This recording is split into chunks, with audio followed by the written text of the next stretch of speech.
इतिहास के पन्नों में ना जाने कितने ही रहस्य दफन हैं, लेकिन कुछ रहस्य ऐसे भी हैं जो हमारे सामने होते हुए भी सदियों से अनछुए रह जाते हैं।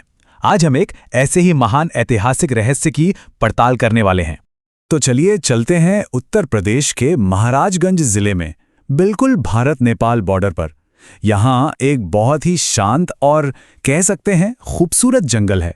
जरा सोचिए, चारों तरफ सागौन और शाल के ऊंचे ऊंचे पेड़, और इसी घने जंगल के बीच एक जमाने में महाराजा अंजन की पूरी नगरी बसी हुई थी।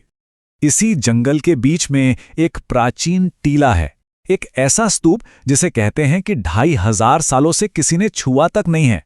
असल में ये भारत का एकमात्र ऐसा मूल स्तूप माना जाता है जिसके अंदर भगवान बुद्ध के वास्तविक अवशेष आज भी सुरक्षित रखे हुए हैं। तो सवाल यही उठता है कि आखिर ये स्तूप किस रहस्य की रक्षा कर रहा है? इतने लंबे समय तक इसने कौन सा राज दुनिया की नजरों से छिपा कर रखा है? आइए इस अनछुई विरासत की कहानी में जरा और गहराई से उतरते हैं। सबसे पहले तो ये समझना जरूरी है कि ये जगह ऐतिहासिक रूप से इतनी ज्यादा महत्वपूर्ण क्यों है।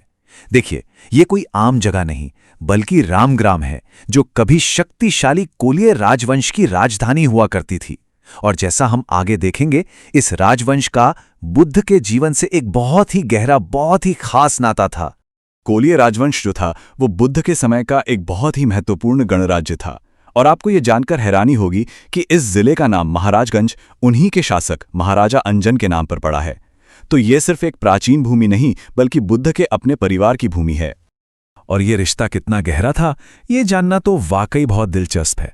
भगवान बुद्ध की माँ महामाया, उनकी मौसी प्रजापति गौतमी, जिन्होंने असल में उनका पालन पोषण किया, और उनकी पत्नी यशोधरा, ये सभी कोलिय राजवंश की ही राजकुमारियां थीं।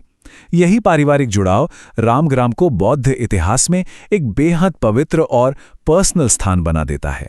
तो अब आते हैं उस कहानी पर जो रामग्राम स्तूप को सबसे अनोखा बनाती है। ये कहानी है इसके अंदर छिपे हुए पवित्र अवशेषों की, और उन्हें बचाने के लिए जो हिम्मत दिखाई गई थी उसकी। हुआ ये कि बुद्ध के महापरिनिर्वाण के बाद उनके पवित्र अस्थि अवशेषों पर अधिकार को लेकर एक विवाद सा छिड़ गया। खैर, आखिरकार शांति के लिए उन्हें 8 बराबर हिस्सों में बांटा गया। कोलिय राजवंश भी अपना हिस्सा लेकर रामग्राम आया और उनकी याद में इस स्तूप का निर्माण करवाया। फिर सदियों बाद आए सम्राट अशोक, जिन्होंने बौद्ध धर्म को पूरी दुनिया में फैलाने का संकल्प लिया, और उनकी एक बहुत बड़ी योजना थी इन सभी 8 मूल स्तूपों से अवशेषों को निकालना और पूरे साम्राज्य में 84,000 नए स्तूप बनवाना। सम्राट अशोक ने अपनी इस मुहिम में लगभग पूरी कामयाबी हासिल भी कर ली थी। एक एक करके 7 स्तूपों को खोला गया और अवशेष निकाल लिए गए। लेकिन जब उनकी सेना 8वें और आखिरी स्तूप यानी कि रामग्राम पहुंची, तो कहानी ने एक बिल्कुल नया मोड़ ले लिया। जब अशोक की सेना रामग्राम पहुंची तो उनका सामना किसी दूसरी सेना से नहीं, बल्कि यहाँ के आम लोगों से हुआ। कोलिय लोगों ने क्या किया? उन्होंने स्तूप को चारों तरफ से घेर लिया और बिल्कुल मजबूती से कहा, हम अपने पवित्र अवशेषों को यहाँ से खोदने नहीं देंगे। अब सोचिए, ये उस समय के सबसे ताकतवर सम्राट के खिलाफ एक अपूर्व अवज्ञा थी। और इस अवज्ञा का नतीजा क्या हुआ? कहते हैं कि जब ये खबर सम्राट अशोक तक पहुंची तो उन्होंने कोलिय लोगों की आस्था का सम्मान किया। उन्होंने माना कि जिस तरह वो खुद बुद्ध की विरासत को फैला रहे हैं, ठीक उसी तरह कोलिय लोग उसकी रक्षा कर रहे हैं। अशोक ने अपनी सेना को वापस बुला लिया, और बस इसी एक निर्णय की वजह से रामग्राम का स्तूप इतिहास का वो एकमात्र मूल स्तूप बन गया जो आज तक अनखुला और अनछुआ है। लेकिन कमाल की बात यह है कि इतनी महत्वपूर्ण जगह भी वक्त के साथ इतिहास के पन्नों में कहीं गुम हो गई। सदियों तक दुनिया इसे भूल गई। तो चलिए देखते हैं कि इसकी दोबारा खोज की कहानी क्या है। सदियों तक वहां के स्थानीय लोगों को इस टीले की असली पहचान पता ही नहीं थी।